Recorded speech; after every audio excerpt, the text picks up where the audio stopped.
Welcome to Faith, Hope, and Stories. There are many people in our coastal community planting seeds of faith, hope, and love. Some you may know already, and others you don't know yet. They're your neighbors, and they have a calling, a mission, a purpose. These are their stories. Faith, Hope, and Stories is a production of Epworth United Methodist Church in Rehoboth Beach, Delaware.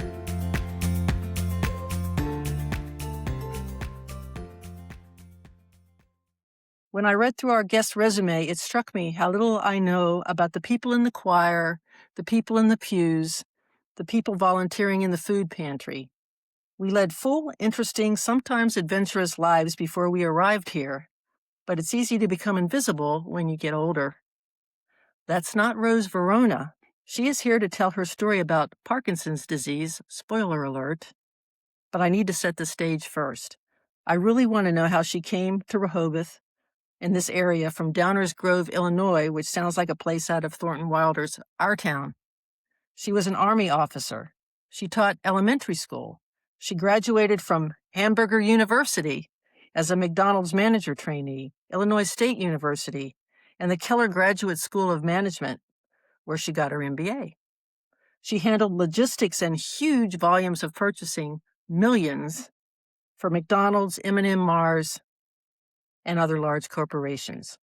Then she veered into hospital volunteer work, but she didn't just dabble in it. She became a certified administrator of volunteer services, which is considered the gold standard of healthcare volunteer leadership. That's a lengthy intro, I know, but an important foundation as we talk about Rose's story. So Rose, welcome. Thank you. It's good to be here. Thanks for coming. And one of the things that fascinates me is how people find their way here to Delaware, to Rehoboth, and more specifically to Epworth. How'd you get here? I always wanted to live on the ocean. When I was in the military, I was fortunate enough to be assigned to Fort Dix, New Jersey, and to Tobyhanna Army Depot, which brought me to the East Coast. And I always loved the water. And I started looking while I was working for a home on the ocean. I went to Florida and up the coast. And a friend of mine reminded me that while I was working at Mars, I came to Bethany Beach. And of course, that's on the ocean. And I decided to look in Bethany Beach, Delaware, which I really didn't know anything about. Long story short, I found a home on the bay, very close to the ocean. I can see the ocean from where I live. And moved here in 2019. How I came to Epworth? I was diagnosed with Parkinson's in March of 23. I had been living here since February of 2019. And one of the things that's good for Parkinson's is to sing. And at the time, I was attending a Catholic church here in Delaware, whose choir did not perform in the summer. And I was a member of the Camp Rehoboth chorus, and my speech pathologist said, "Do you know Doug Yether? Because he's the music minister of Epworth." And so I contacted Doug. Of course, I knew him because I was in Camp Rehoboth chorus, and asked if he would mind if a Catholic would sing in his choir for the summer, because I was a Parkinson's patient, and I wanted to make sure that I kept using my voice, and that was one way. He, of course, allowed me to be in the choir, and that's how I came to Epworth. The reason I stayed at Epworth is because as a first-generation Italian, my whole life was Catholic schools, Catholic church, etc. And I never, ever felt like we did what we should have done as people who care about other people. And when I came to Epworth, I learned that this is a church that actually does something for the community, that feeds people, that does all kinds of other things. And I realized that's what church and faith was all about, and I wanted to be a part of it, and I'm very proud to be a part of this church. We don't even have to cut to commercial. That was such a great commercial for Epworth. Thank you so much. I totally agree with you. And we all have our individualized Doug stories, don't we? Yes, we do. Tell me a little bit about Parkinson's. When did you first detect that something was amiss? How did it reveal itself? While I was working as a director volunteer for 2 hospitals in Illinois, I noticed that I would have a tremor in my hand. I didn't pay much attention to it, except people would notice it. And so I went to a neurologist, and they did an MRI and said, "Eh, you don't have anything to worry about because by the time this gets to anything, you probably will have passed." So I didn't think anything more of it. Unfortunately, I had been seeing a neurologist because I had been in a very severe accident. A drunk driver had hit me when I was young and have a tumor to this day on the side of my head. It is not in my brain. I call him Nemo. Uh, he hasn't grown since the time that they discovered that I did have this tumor, which was 2017. So I had a neurologist here in Delaware for that purpose. She noticed after a couple years that something wasn't exactly right and told me that she thought I had Parkinson's and wanted to send me for what was called a DAT test, which is the way that uh, it is determined whether you have one of the ways that you can determine whether you have Parkinson's. And unfortunately, I was diagnosed with Parkinson's and took it very hard. I I wanted to sit in a corner and cry and not ever see anyone again. Um, and This was what year? This was March of 23. I had Okay. been here since February of Mhm, 2019. mhm. And the neurologist that I was seeing uh, told me about an organization called Parkinson's Education and Support Group, Sussex County. Told me all about the things that you have to do for Parkinson's, scientifically proven as of this current year that exercise slows down Parkinson's. It doesn't undo what you already have. So if you've been diagnosed with Parkinson's, do something about it quickly because the sooner you begin to exercise on a regular basis, the sooner you slow down new symptoms that are coming to you. Many people ignore the symptoms or don't have any means to figure out that it is Parkinson's because people don't pay attention to motor symptoms, and that's the stereotypical look at Parkinson's. We see people that can't walk right, they don't have good balance, they fall, etc. And we relate that to all of Parkinson's, of which that is not true. There is more to Parkinson's than just motor symptom issues. And because she diagnosed me in March of 23, I was involved in the local gym here that was partners with the Parkinson's organization for exercise. So I began exercising in April of 23 and have been exercising on a faithful basis ever since then and will continue to do that for the rest of my life.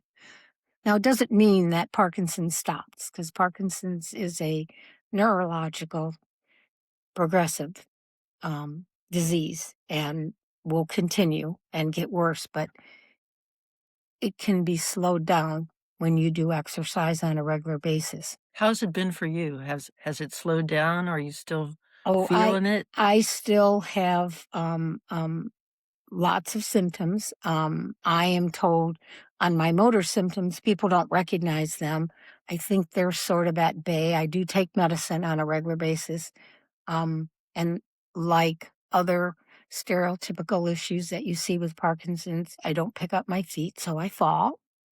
Um, I have learned to call my Parkinson's symptoms my Parkinson's tricks because I'm going to fall. I know that. It just happens. I've fallen recently and been hurt pretty bad. I also have some of the less discussed symptoms of Parkinson's, which are your nervous system and your autonomic system. One of the issues that I have has to do with um, eating. So, what happens is food goes into me and it loves me so much it just doesn't want to leave. No, my gastric system doesn't work well because of Parkinson's. So, most people, when you eat something, about 4 hours later, 90% of the food is all ready to go into your intestine and leave you eventually. And mine does not do that. It says, I'm home and I'm not leaving. Oh my. And so because of that, first of all, you have food in you. You shouldn't have food in you. You can get a blockage. Are there certain kinds of food you just can't eat anymore? No, what you can't do is eat a big meal. So, like a bird, Mhm. I can eat 6 times a day very Mhm. easily, little bits, and I'm okay. But it took them some time to find out that I had this disease or this condition, which is part of Parkinson's, called gastroparesis. And it basically says you put food in you, it doesn't leave you. One of the, It has to leave you sometime. well, it does. You have to have Without medicine. going into Yeah, detail. yeah, you do have to have medicine for it. One of Parkinson's symptoms, and I'll be quite blunt, is we're all constipated.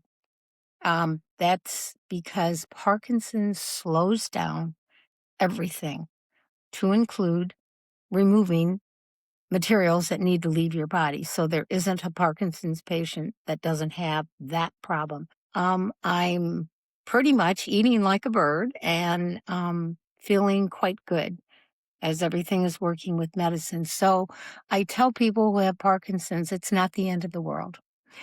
You change things. If you have motor symptoms that cause you to drop things, which I do, um, then you learn to do something different.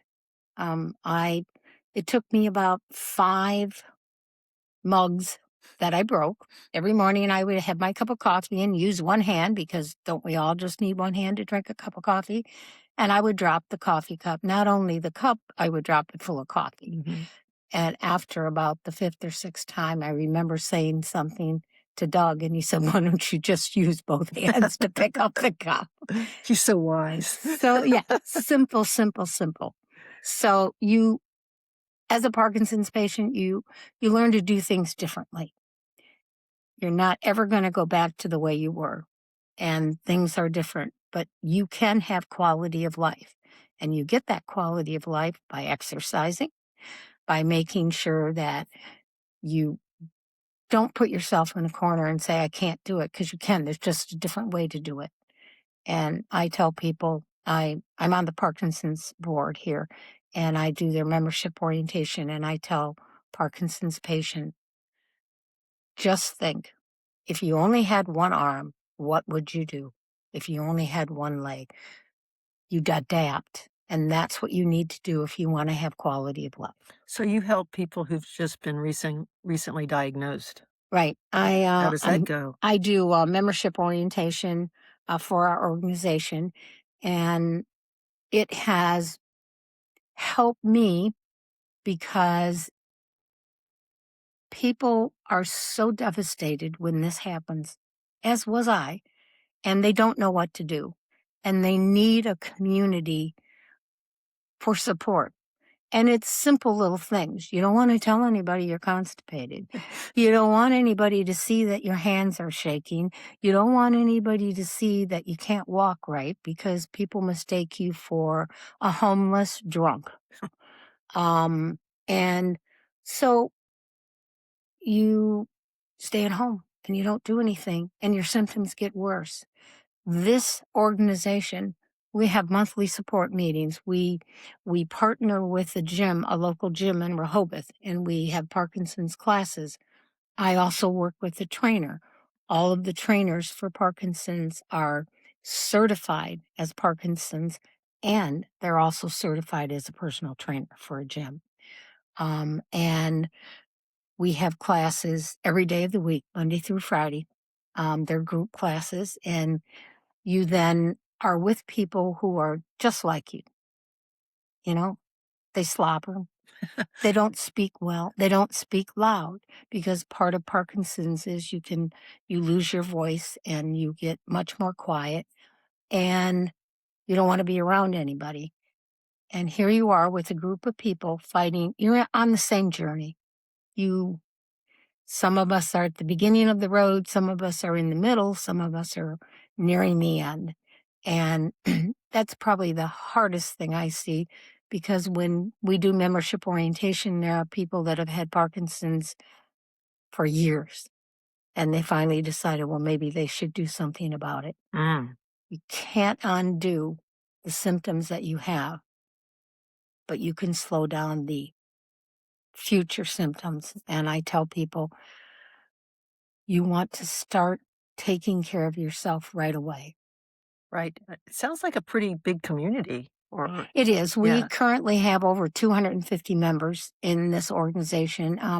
From what I understand throughout the United States, this particular organization here in Delaware is one of the larger and very active and involved to help all of those that have been diagnosed with Parkinson's. I would think that, and spent a lot of time in volunteering anyway, that to help somebody else really helps yourself. I do believe that when you do help others, it's like you get a bigger gift than you give sometimes. Mhm. Um, I hope that I offer them something.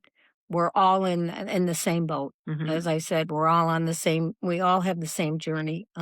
Some of us are more advanced, some of us are not, and we can help one another by saying it's okay to feel that way because there are days when I don't wanna talk to anybody, I don't Mhm. wanna be around anybody. I'm mad because how come this happened to me?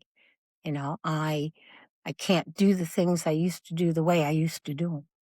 Right. Well, that leads into the vocal group. I would like you to tell us how that got started and what that's done for you and your friends. As a member of this organization, the president at the time, knew that I sang with Camp Rehoboth Chorus and that I sang in a choir.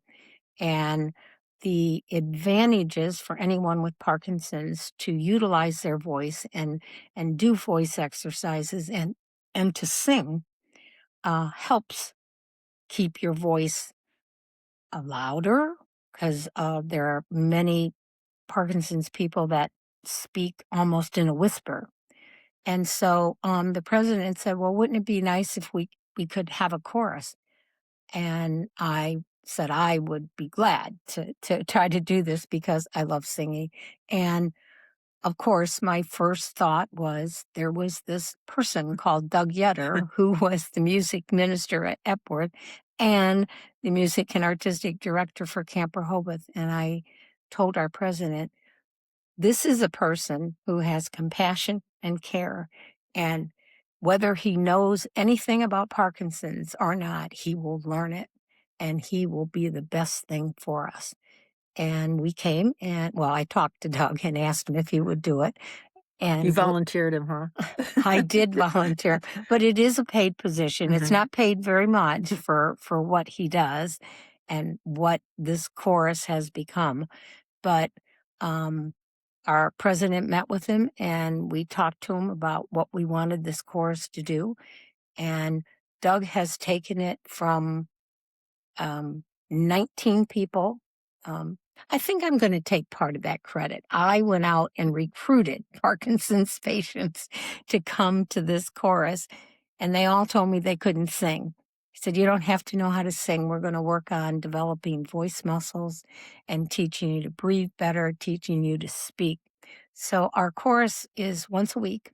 It's an hour and a half of that hour and a half, the first half of the class is on voice um, muscles. We do exercises to improve our voice. We speak individually because people don't speak very loud.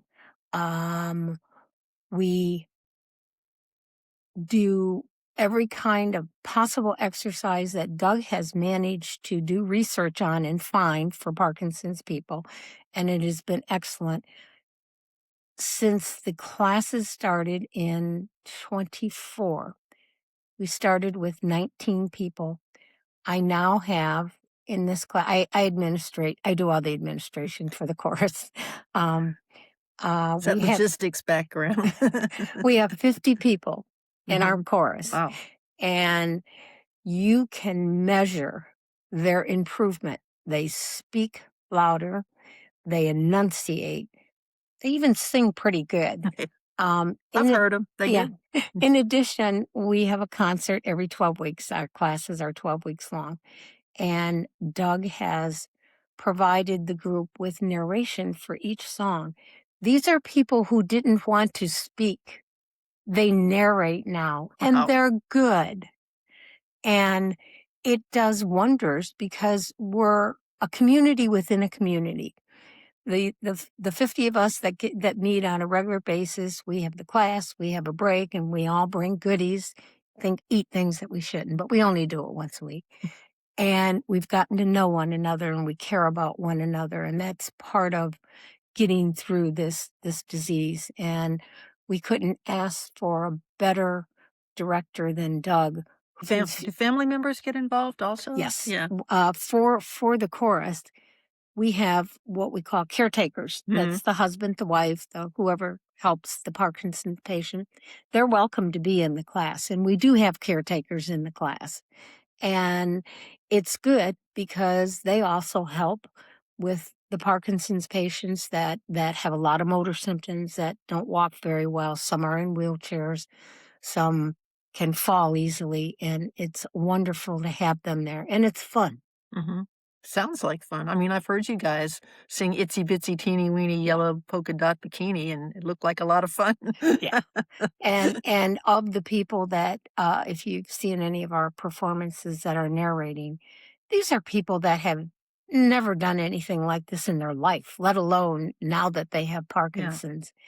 And they're able to get up there and speak in front of an audience and talk into a mic, and that's not very easy. How did music and singing, become so important to you? Did you grow up, in a musical family, or how did that happen for you? No, I did not grow up in a musical family. In fact, I didn't really start singing until I was 40 years old. A very good friend of mine was in Illinois, was a director of music, and I always loved music. I mean, I just loved it. I never sang in a choir. I never sang as a child. I never sang as a high school student. But I, uh, since my good friend was a director, he would say, "Well," because I played piano. Not Mhm. very well, but I played. And he said, "Why don't you join a chorus here in Illinois?" I said, "Oh, I'm not good enough to do that." Well, long story short, I did, and I was a part of a chorus similar to Camp Rehoboth. And so that's when I started singing more than just for Rose by herself, Mhm. because singing makes me feel good. Singing makes people feel good, period, I think. Yeah, and it was interesting that you said you didn't think you could sing, and it was 40 before you decided to join a group. I mean, is that a common problem where people just don't have the self-esteem or the self-confidence to sing like that in public? I don't have I it. I think it's a part of the family. If you if I look around now and I see families, parents make sure their children get involved in a myriad of things. Mhm. Singing could be one of them. That was not the family life that I had. Mhm. And so I didn't think I could do anything. I was low self esteem. We were very poor. And the only reason that I knew how to play piano was when my mother died when I was 11. I was so distraught. My older brothers and sisters gave me 6 months of piano lessons because Oh, they knew sweet. I wanted to play piano, and I got 6 months of piano lessons. And as a very inquisitive child, I just went to the library and got books and continued to learn how to play. I do take piano lessons now from Doug. Has the Parkinson's affected your piano playing? Uh, I think a little bit, but I do believe that because I do practice piano and I do play, I'm constantly exercising my fingers to keep them strong. Mhm. Um, and I think that that helps. Yeah, I bet it does. Um, uh, I do, some of us, and I'm one of them, I don't always feel when I press on a button. And just a funny little story. I have an elevator in my home, um, and I pushed the button one day, and the elevator didn't move, and I panicked, and I didn't know what to do. And then I don't know, God must have hit me in the head and said, "Do it again, Rose." And I hit it again really hard, and I moved it. So I now know that sometimes I think I'm doing pressing something, but I'm not, and that happens to a lot of people, Mhm. it's just not me. Yeah.